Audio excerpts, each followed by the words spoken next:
Assalamualaikum warahmatullahi wabarakatuh. Halo anak-anak, bertemu kembali dengan Ibu Dwi Lucy Riyadona. Kali ini kita akan melanjutkan pembahasan materi biologi kelas 11 semester ganjil, yaitu sistem gerak. Pada pertemuan kali ini kita akan membahas sistem muskular atau otot yang merupakan bagian kedua dari sistem gerak yang sudah kita pelajari pada pertemuan sebelumnya.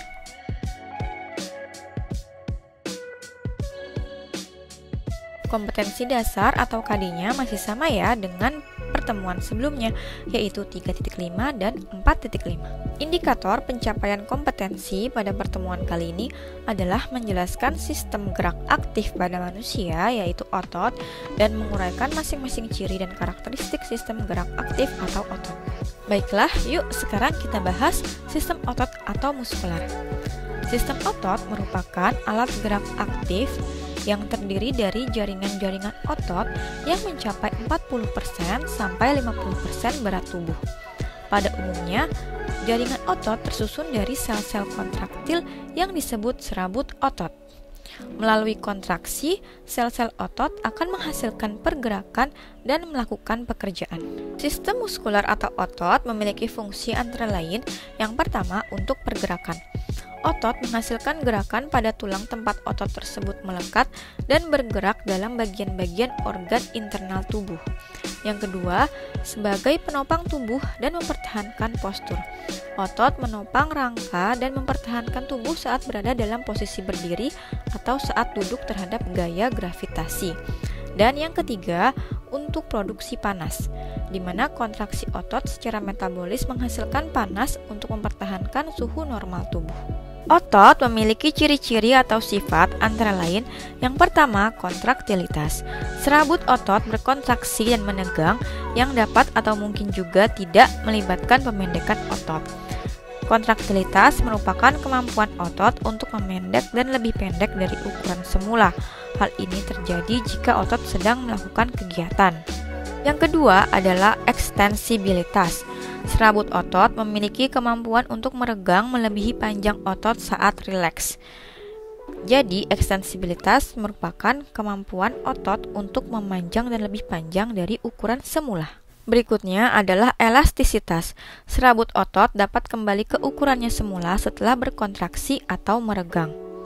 Terakhir adalah eksitabilitas, di mana serabut otot akan merespon dengan kuat jika distimulasi oleh impuls saraf. Berikut ini adalah gambar dari struktur otot. Organel seluler yang umum juga terdapat dalam serabut otot, sebagian memiliki nama yang berbeda. Yang pertama, sitoplasma, disebut sarkoplasma. Berikutnya ada retikulum endoplasma, disebut retikulum sarkoplasma, dan membran plasma, disebut sarkolema. Otot terbentuk dari ribuan sel atau serabut otot yang dibungkus dengan lapisan jaringan ikat dan disatukan dalam kelompok-kelompok yang disebut fasikulus. Setiap serabut otot di bagian yang pola pitanya dapat terlihat mengandung miofibril. Setiap miofibril tersusun dari miofilamen miosin tebal dan miofilamen aktin yang tipis. Otot rangka terdiri dari serabut-serabut yang tersusun dalam berkas yang disebut fasikel. Semakin besar otot, semakin banyak jumlah serabutnya. Lapisan jaringan ikat fibrosa membungkus setiap otot dan masuk ke bagian dalam untuk melapisi fasikel dan serabut individual. Jaringan ini menyalurkan impuls saraf dan pembuluh darah ke dalam otot dan secara mekanis mentransmisikan daya kontraksi dari satu ujung otot ke ujung lainnya. Epimisium adalah jaringan ikat rapat yang melapisi keseluruhan otot dan terus berlanjut sampai ke bagian dalam. Perimisium mengacu pada ekstensi epimisium yang menembus ke dalam otot untuk melapisi berkas fasikel, dan endomisium adalah jaringan ikat halus yang melapisi setiap serabut otot individual. Mari perhatikan struktur mikroskopis dari otot berikut.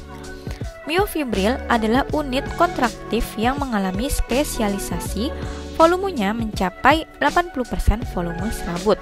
Setiap miofibril silindris terdiri dari miofilamen tebal dan miofilamen tipis. Miofilamen tebal terdiri terutama dari protein miosin. Molekul miosin disusun untuk membentuk ekor berbentuk cambuk dengan dua kepala globular mirip dengan tongkat golf berkepala dua. Miofilamen tipis tersusun dari protein aktin. Dua protein tambahan pada filamen tipis adalah tropomyosin dan troponin yang melekat pada aktin. Berdasarkan gambar juga terlihat pemitaan yang ditentukan berdasarkan susunan miofilamen. Pada pita A yang lebih gelap atau disebut juga anisotropik atau mampu mempolarisasi cahaya, terdiri dari susunan vertikal miofilamen tebal yang berselang-seling dengan miofilamen tipis. Berikutnya adalah pita I yang lebih terang atau disebut juga isotropik atau non-polarisasi, terbentuk dari miofilamen aktin tipis yang memanjang ke dua arah dari garis Z ke dalam susunan filamen tebal. Berikutnya adalah garis Z, terbentuk dari protein penunjang yang menahan miofilamen tipis tetap menyatu di sepanjang miofibril. Ada juga zona H, yaitu area yang lebih terang pada pita A miofilamen miosin yang tidak tertembus filamen tipis. Garis M membagi dua pusat zona H. Pembagian ini merupakan kerja protein penunjang lain yang menahan miofilamen tebal tetap bersatu dalam susunan. Sarkomer merupakan jarak antara garis Z ke garis Z lainnya. Mekanisme kontraksi otot antara lain, yang pertama, di awal siklus kontraksi, ATP berikatan dengan kepala miosin di sisi enzim yang menghidrolisis atau ATPase. Selanjutnya, ATPase memecah ATP menjadi ADP dan fosfat anorganik. Keduanya tetap melekat di kepala miosin. ATP menjadi ADP plus P dan energi. Energi yang dilepas melalui proses hidrolisis mengaktifasi kepala miosin ke dalam posisi yang condong siap mengikat aktin. Lalu berikutnya, ion-ion kalsium yang telah dilepas oleh retikulum sarkoplasma akan berikatan dengan troponin yang melekat pada tropomyosin dan aktin. Kompleks troponin ion kalsium mengalami perubahan susunan yang memungkinkan tropomyosin menjauhi posisi penghalang aktinnya. Sisi pengikat miosin pada aktin kemudian terbuka untuk memungkinkan terjadinya perlekatan pada sisi pengikat aktin di kepala miosin. Saat pengikatan, ADP dan fosfat anorganik dilepas dari kepala miosin, dan kepala miosin bergerak dan berputar ke arah yang berlawanan untuk menarik filamen aktin yang melekat menuju pita H. Peristiwa ini disebut power stroke kepala miosin. Kepala miosin tetap terikat kuat pada aktin sampai sebuah molekul baru ATP melekat padanya dan melemahkan ikatan antara aktin dan miosin. Kepala miosin terlepas dari aktin, condong kembali dan siap untuk melekat pada aktin di sisi baru, berputar dan kembali menarik untuk mengulangi siklus. Siklus tersebut terjadi dalam ribuan kepala miosin selama masih ada stimulasi saraf dan jumlah ion kalsium serta ATP yang mencukupi. Relaksasi otot terjadi saat stimulasi saraf berhenti dan ion kalsium tidak lagi dilepas. Ion kalsium ditransfer kembali ke retikulum sarkoplasma dengan pompa kalsium dalam membran retikulum sarkoplasma. ATP diperlukan untuk melepas miosin dari aktin. Berikutnya kita akan membahas sumber energi untuk gerak otot atau kontraksi otot. Karena ATP yang tersimpan dalam otot biasanya akan habis setelah 10 kali kontraksi, maka ATP harus dibentuk kembali untuk kelangsungan aktivitas otot melalui sumber lain. Sumber energi yang pertama adalah ATP. ATP dihasilkan dari reaksi aerob atau menggunakan oksigen, berlangsung lambat tetapi efisien. Reaksi aerob menghasilkan energi sampai 36 mol ATP per mol glukosa.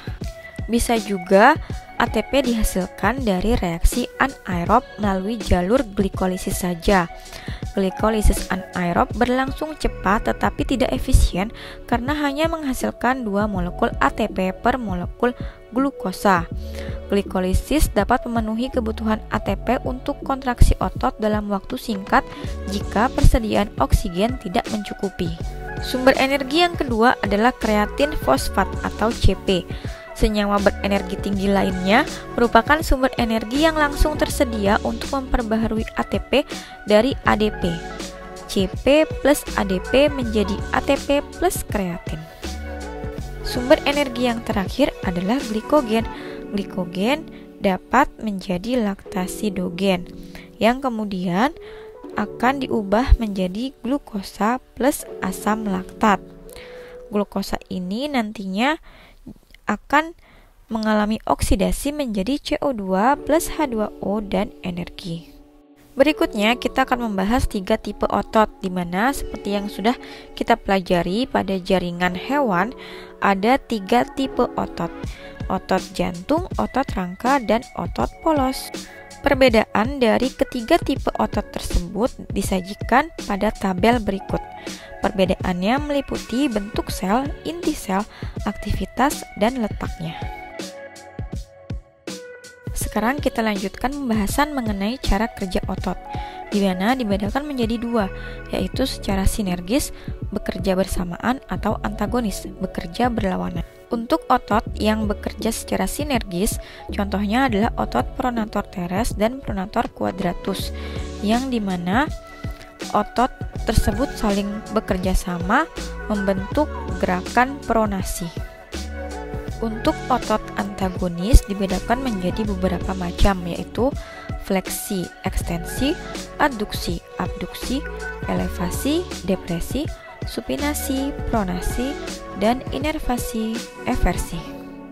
Sekarang kita bahas masing-masing gerakan antagonis.